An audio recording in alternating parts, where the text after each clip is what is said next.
दोस्तों नमस्कार, आपका स्वागत है। मैं हूं डॉक्टर रमाकांत द्विवेदी और आज हम चर्चा करेंगे एक महत्वपूर्ण प्रक्रिया के बारे में जिसको सीपीआर कहते हैं।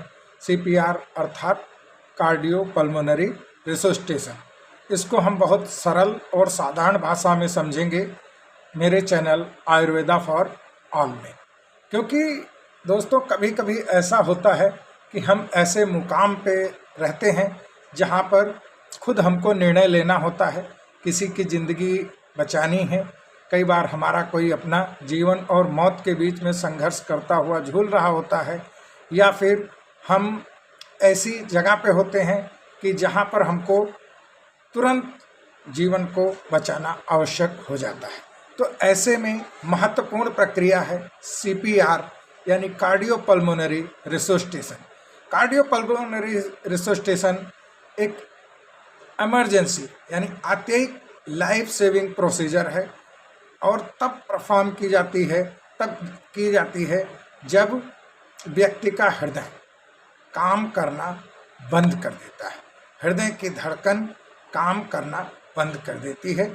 उस समय अगर ये समय रहते हुए किसी व्यक्ति को सीपीआर दे दिया जाए तो उसके जीवन बचने के चांस 2 से 3 गुना हो जाते हैं। अर्थात वो समझिए कि मृत्यु से जीवन की तरफ वापस आ जाता है। यहाँ हम देखते हैं कि सीपीआर कैसे परफॉर्म किया जाता है, यानी कैसे दिया जा सकता है। तो यहाँ पर 2 तरह के व्यक्ति हैं। एक तो वो जो प्रोफेशनल रूप से ट्रेंड रहते हैं सीपीआर देने के लिए, यानी मेडिकल पर्सन होते हैं या ईएमटी ट्रेंड पर्सन होते हैं। दूसरे वो होते हैं साधारण नागरिक। तो दोनों परिस्थितियों में हम देखेंगे, क्योंकि आज देश का जिस तरह माहौल है और ऐसी कंडीशन में किसी को भी सीपीआर की आवश्यकता पड़ सकती है। तो हम अगर देखते हैं कि सबसे पहले साधारण आदमी यानी जो नॉर्मल पर्सन है, सामान्य नागरिक है, वो कैसे सीपीआर दे सकता है। तो जो अगर कोई साधारण आदमी है, जनरल पब्लिक है, किसी बाई स्टैंडर्ड्स है, तो किसी घटना का अगर वो गवाह है कि कोई व्यक्ति सडनली कोलैप्स करता है तो उसको सिर्फ सीपीआर देना है। अर्थात हाथ से ही सीपीआर देना है, हाथ से सीने को दबाना है। वहाँ पे माउथ टू माउथ रेस्पिरेशन की ज़रूरत नहीं पड़ती है। और ऐसी प्रक्रिया की ज़रूरत पड़ती है उन लोगों के लिए कि जो ऐसे व्यक्तियों के आसपास रहते हैं जो सडनली कोलैप्स करते हैं, या कोई बच्चे को अचानक प्रॉब्लम आ जाती है जहाँ पर हॉस्पिटल का सेटअप नहीं होता है, जैसे घर में, पार्क में, किसी चलती हुई ट्रेन में। तो यहाँ पर जब तक हेल्थ की इमरजेंसी यूनिट आप तक पहुँचती है तब तक सीपीआर देके रोगी की जान बचाई जा सकती है। और इसके बाद हम देखते हैं दूसरी प्रक्रिया। इस प्रक्रिया में वो लोग आते हैं जो हेल्थ केयर प्रोवाइडर्स हैं, जो ट्रेंड हैं इसके लिए, सीपीआर के लिए, ये चेस्ट कंप्रेशन के लिए and mouth to mouth respiration के लिए। यहाँ पर चेस्ट कंप्रेशन और माउथ टू माउथ रेशियो 30:2 होता है। जैसे कोई हमारा एडल्ट विक्टिम होता है कार्डियक अरेस्ट का, तो यहाँ पर जो रेस्क्यूअर रहता है वो चेस्ट कंप्रेशन 100 से 120 पर मिनट परफॉर्म करता है, जिसकी गहराई लगभग 2 इंच के करीब होती है। और यहाँ पर माउथ टू माउथ रेस्पिरेशन या किसी डिवाइस की सहायता से जो रेस्पिरेशन दिया जाता है, आफ्टर 30 कंप्रेशन 2 बार रेस्पिरेशन दिया जाता है। लेकिन यहाँ एक बहुत महत्वपूर्ण चीज़ जानना ज़रूरी है कि हम जब चेस्ट कंप्रेशन देते रहते हैं, अर्थात सीपीआर देते रहते हैं, उस समय हमको एक जो आवश्यक सेवा प्रदाता है यानी इमरजेंसी सर्विसेज है, उनको कॉल करके बुला लेना आवश्यक रहता है। दोस्तों अब हम देखेंगे सीपीआर की प्रक्रिया क्या है। यहाँ पर देखिए स्लाइड में इंग्लिश में लिखा हुआ है, लेकिन बहुत सरल भाषा में आपको समझाने के लिए हिंदी में उसको एक्सप्लेन किया जा रहा है। हिंदी में समझाया जा रहा है कि बिफोर स्टार्टिंग सीपीआर शुरू करने के पहले सबसे पहले हमको चेक करना है environment is safe for the person, या इसको मोटा मोटा हम कह सकते हैं सीन इज सेफ। कैसे? कहीं पर ऐसी जगह है जहाँ बिजली का करंट फैला हुआ है, गोलियाँ चल रही हैं, तो वहाँ पर जो है आपकी सेफ्टी सबसे महत्वपूर्ण है। अगर सीन सेफ नहीं है तो वहाँ पे कोई भी प्रक्रिया नहीं की जाती है। Scene is safe, very important, patient safety and your safety. दूसरा है कि पर्सन इज कॉन्शियस और नॉट। जो व्यक्ति है जिसका सीपीआर करना है उसको हम देखते हैं कॉन्शियस है कि नहीं है। हम कैसे देखेंगे? तो if the person appear to be not conscious, अचेतन हो गया है, तो टैप और शेक द शोल्डर, उसके कंधे पर टैपिंग करते हैं और हिलाते हैं उसको, जोर से बोलते हुए are you okay, are you okay, क्या तुम ठीक हो, क्या तुम ठीक हो। If the person does not response, अगर व्यक्ति का कोई रिस्पॉन्स नहीं आता है तो हमको क्या करना है, someone else who can help. तो वहाँ पे हम क्या करेंगे, सबसे पहले देखते हैं कि एक आदमी है कि दो आदमी है। अगर आपकी टीम आप दो आदमी हैं तो एक आदमी उस व्यक्ति को उसका रिस्पांस देखता रहता है, दूसरा व्यक्ति लोकल इमरजेंसी नंबर या जो हेल्पलाइन नंबर है उस पर कॉल करता है। अगर आप अकेले हैं तो भी सीपीआर स्टार्ट करने के पहले आपको इमरजेंसी सर्विस प्रोवाइडर को कॉल करना है या जो उस जगह की आवश्यक सेवाएं हैं उनको कॉल करना है। If you are alone and have immediate access to phone, call your local emergency number before starting CPR. Get AED, automatic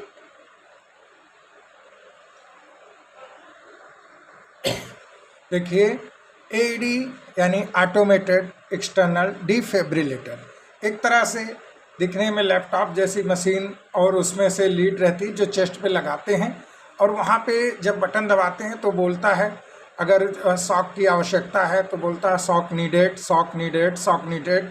तब हम आसपास एक चैंट बोलते हैं, क्या बोलते हैं, एवरीवन क्लियर।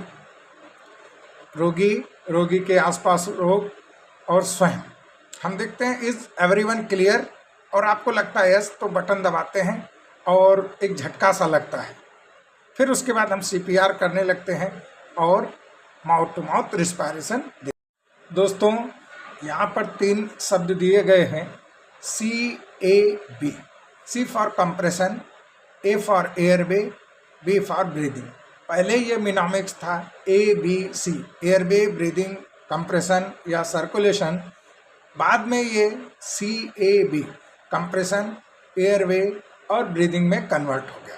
तो आइए हम देखते हैं कि सीपीआर प्रक्रिया में CAB क्या क्या है। तो सबसे पहले हम कंप्रेशन की बात करते हैं कि हमने बिफोर स्टार्टिंग सीपीआर स्टार्ट करने के पहले हमने देखा कि हमको क्या क्या नियम का फॉलो करना है, कैसे करना है और किस तरह की प्रक्रिया को फॉलो करना है। तो यहाँ देखिए सबसे पहले कंप्रेशन की बात करते हैं। यहाँ एक इमेज दी हुई है, एक व्यक्ति अनकॉन्शियस रूप से लेटा हुआ है और एक रेस्क्यूअर उसको कंप्रेशन दे रहा है। तो इसके क्या नियम हैं वो देखते हैं हम। सबसे पहले कंप्रेशन क्यों दिया जाता है? तो कंप्रेशन का उद्देश्य है रिस्टोर ब्लड फ्लो को मेंटेन करना है। ब्लड फ्लो क्यों ज़रूरी है? क्योंकि जब तक हमको मदद नहीं पहुंचती है उस बीच में अगर व्यक्ति के शरीर से ब्लड उसके दिमाग को नहीं पहुंचता है तो वो डेड हो सकता है, क्योंकि ब्लड ऑक्सीजन या अन्य ज़रूरी चीज़ें सप्लाई करता है।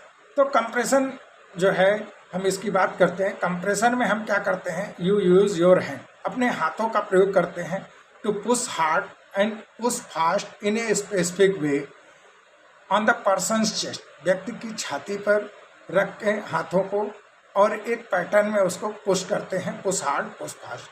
Compression are most important step in CPR. इसमें सबसे पहले हम क्या करते हैं कि व्यक्ति को उसके पीठ के बल लिटा देते हैं एक फर्म सरफेस, मजबूत सरफेस पे। Place the lower palm of your hand, अपने हाथों की, अपने जो हथेली है उसको व्यक्ति के सीने के मध्य रखते हैं, ऐसे दोनों निप्पल के मध्य में। प्लेस योर अदर हैंड, आप जो है दूसरा हाथ अपने पहले हाथ के टॉप पे रखते हैं। कीप योर एल्बो स्ट्रेट, आपकी हथेली स्ट्रेट रहेगी। And shoulder directly above your hand, और आपका शोल्डर आपके हाथों पे रहेगा। Push straight down on the chest at least 2 inch. अब हम प्रेशर अप्लाई करते हैं जो कि लगभग 2 इंच यानी 5 सेंटीमीटर के बराबर रहता है। नॉट मोर देन 2.4 इंच या 6 सेंटीमीटर, इससे ज़्यादा ना हो। और इसमें हम अपने सारे शरीर का वेट प्रयोग करते हैं, not just your arm we are doing compression. एक सारे शरीर के वेट की सहायता से उसको कंप्रेशन करते हैं। इसमें पुश हार्ड पुश फास्ट, इसका उद्देश्य ये है कि हम 100 से 120 कंप्रेशन 100 से 120 बार 1 मिनट में सीने को दबाते हैं, ठीक। और allow the chest to spring back, chest को वापस अपनी पोजीशन पे आने देते हैं after each push. If you have not been trained CPR, continue chest compression until the emergency medical help reach।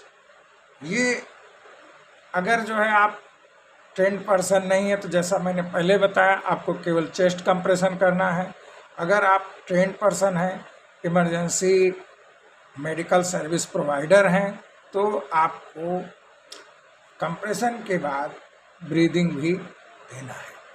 आइए उस पोजीशन को देखते हैं जिसमें कंप्रेशन दिया जाता है। ये देखिए कि व्यक्ति जो अनकॉन्शियस है उसकी पोजीशन, सर्विस प्रोवाइडर के दोनों हाथ सीधे हैं, एक हाथ की हथेली के ऊपर दूसरा हाथ है और कंधे से पूरे शरीर का भार इस पर आ रहा है।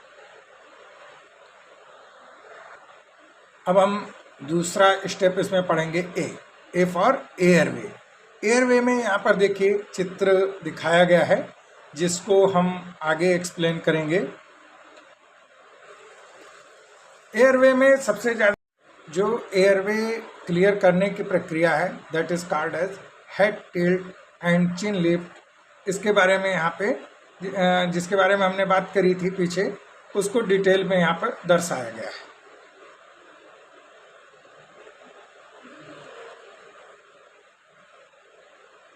अब हम आते हैं ब्रीदिंग। CAB में बी फॉर ब्रीदिंग। ब्रीदिंग की इमेज देखिए। हेड टिल्ट, चिन लिफ्ट करने के बाद क्या करते हैं तो उसमें देखिए ब्रीदिंग में रेस्क्यू करने वाला जो पर्सन है, रेस्क्यूअर्स है, वो माउथ टू माउथ ब्रीदिंग दे सकता है या माउथ टू नोज ब्रीदिंग दे सकता है, जैसे माउथ अगर व्यक्ति का सीरियसली इंजर्ड है। अब यहाँ पे क्या है कि ये कंडीशन पहले की थी, लेकिन आजकल बहुत सारी संक्रामक व्याधियाँ हैं जैसे HIV है, हेपेटाइटिस बी है, जिनके बारे में हमको जो है उस समय जानकारी नहीं होगी।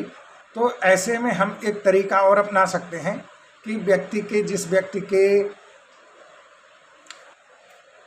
मुंह पर माउथ टू माउथ रिस्पायरेशन देना है तो वहाँ पे एक रुमाल रख सकते हैं और माउथ टू माउथ रिस्पायरेशन दे देंगे, या नाक पे रुमाल रख के दे देंगे, या आजकल बहुत सारी अच्छी डिवाइसेस हैं तो उसमें करंट रिकमेंडेशन में है कि ब्रीदिंग के लिए बैग मास्क डिवाइस का प्रयोग करेंगे with A high efficiency particulate air filter, जिसमें एयर फिल्टर लगा हुआ है। इसका हम बैग और मास्क डिवाइस करेंगे अम्बू बैग टाइप में। Follow these step after opening the airway using the head tilt chin lift maneuver. Pinch the nostril, अब वो पुरानी वैसी प्रक्रिया के बारे में हम बात कर रहे हैं। Pinch the nostril, set for the mouth to mouth breathing, नाक को हम बंद करेंगे अंगूठे और उंगली से माउथ टू माउथ रिस्पायरेशन देने के लिए। And cover person mouth with yours, patient के माउथ को अपने मुंह से जो है ढकेंगे। मेक ए सील, इस तरह की हवा बाहर न जाने पाए। Prepare to give 2 rescue breath, और 2 सांस देते हैं। Give the first rescue breath lasting 1 second, पहली सांस 1 सेकेंड में जो है खत्म होती है। एंड वॉच, क्या देखते हैं कि चेस्ट राइज, सीना उठता है या नहीं। अगर देखिए if the chest does not rise, अगर सीना जो है फूलता नहीं है, repeat the head tilt and chin lift, माने इसका अर्थ ये हुआ कि हमारा जो एयर वे है वो क्लियर नहीं हुआ है। और देन तब देते हैं सेकेंड ब्रीथ, दूसरी सांस देते हैं। फिर क्या करते हैं 30 chest compression followed by 2 rescue breath, it is consider as 1 cycle. 30 बार हम चेस्ट को कंप्रेस करते हैं और उसके बाद 2 आपकी ब्रीथ देते हैं। कब तक देंगे? जब तक हमारी अदर टीम इमरजेंसी हेल्प लेकर नहीं पहुंचती है। ठीक, be careful not to provide too many breath और to breathe with too much force. यहाँ पर हमको ध्यान रखने की ज़रूरत है कि हम बहुत सारी सांस ना दें उसको, 1 2 3 4, या फिर इतनी ज़ोर से जो है सांस दें कि उसका लंग्स इन्फ्लेक्ट हो जाए, फूल जाए। अब क्यों ज़रूरी है compression? Continuous chest compression to restore blood flow, क्योंकि हमने पहले चर्चा करी अगर ब्रेन को ब्लड नहीं पहुंचेगा तो व्यक्ति जिंदा होते हुए भी मृतक के समान हो जाएगा, brain dead. As soon as automated external defibrillator AED available, follow the device direction. यहाँ पे कुछ करने की ज़रूरत नहीं, ये लगाएंगे। गिव 1 शॉक, 1 शॉक देंगे। Then continue chest compression for 2 more minutes before giving second shock, दूसरा शॉक देंगे। If you are not train to use AED, अगर हम AED के लिए ट्रेन नहीं हैं तो जो आपके ऑपरेटर्स हैं, इमरजेंसी मेडिकल ऑपरेटर्स, उनको हम क्या करेंगे, उनकी हेल्प लेंगे। एंड कंटिन्यू CPR, कब तक CPR करेंगे? Until there are sign of movement और emergency medical help take over. यहाँ पे क्या होगा कि जब तक व्यक्ति के अंदर जीवन के लक्षण नहीं आ जाते हैं और व्यक्ति या तो हमारी टीम नहीं आ जाती, तब तक हमको CPR करना है। अब यहाँ प्रश्न ये उठता है कि क्या हम CPR करते हुए आराम कर सकते हैं? तो देखिए, ये किसी की जान बचाने का क्रम है। तो यहाँ पर अगर हम 2 लोग रहते हैं, अगर हमारे पास हम 2 लोगों के या 2 से ज़्यादा रेस्क्यूअर हैं जो कि इस प्रक्रिया में ट्रेंड हैं, तो हमको स्विच द रोल, अपना जो है रोल चेंज करना है। जैसे एक व्यक्ति चेस्ट कंप्रेशन देगा, 30 कंप्रेशन जैसे होंगे तो दूसरा व्यक्ति माउथ टू माउथ रिस्पायरेशन देगा 2 बार। दूसरा फिर से जो है क्या है कंप्रेशन शुरू करेगा और जोर जोर बोलेगा 1 2 3 4 5 6 7 8 9 10 11 12 13 14 15 16 17 18 19 20 21 22 23 24 25 26 27 28 29 30। जैसे 30 होगा दूसरा व्यक्ति तुरंत माउथ टू माउथ या बैक से 2 बार। दोस्तों, CPR कब परफॉर्म करना चाहिए? तो ऐसे रोगी जहां पर सडन कार्डियक अरेस्ट हो, या जो व्यक्ति हमारी चीख चिल्लाहट या पिंच करने पर भी अनरिस्पॉन्सिव हो, कोई रिस्पांस ना दे रहा हो, या जिस रोगी में नॉर्मल ब्रीदिंग पैटर्न ना दिखाई दे रहा हो, गैस्पिंग में हो, नियर ड्राउनिंग, डूब गया हो, उसको निकाला गया हो और उसकी जो है रिस्पायरेशन सांस न चल रही हो, तो ऐसे जगह पर हम CPR का प्रयोग कर सकते हैं।